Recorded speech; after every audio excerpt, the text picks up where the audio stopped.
Brother, చక్కని సాక్ష్యాన్ని మాతో పంచుకున్నారు. ఈ సాక్ష్యం ద్వారా దేవుడి నామం మహింపరచబడింది గాక.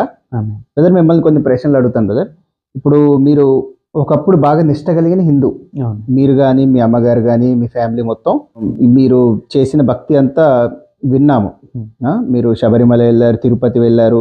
ప్రతిరోజు మీరు అయ్యప్ప స్వామి అని, శివుడు అని, సూర్యనారాయణమూర్తి అని, ఆంజనేయ స్వామి అని, సాయిబాబా అని, కనకదుర్గమ్మ అని, వెంకటేశ్వర స్వామి అని, అలా ప్రతిరోజు మీరు ఒక్కొక్క రోజు ఒక్కొక్క దేవుడిని పూజిస్తూ వాళ్ళ గుడికి వెళ్తూ ఉండేవారు.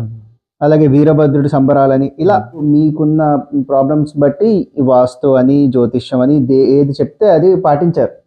సో ఇంత నిష్ట కలిగి ఇంత భక్తి శ్రద్ధలతో పూజలు పునస్కారాలు చేస్తున్న మీరు ఎప్పుడైతే యేసుక్రీస్తు ప్రభువుని నమ్ముకున్నారో, ఇంకా మారని వారు ఉంటారు కదా మీ ఫ్యామిలీస్ లో, మీ ఫ్రెండ్స్ లో, మరి వారు మిమ్మల్ని ఏమైనా వ్యతిరేకించారా? దూషించారండి.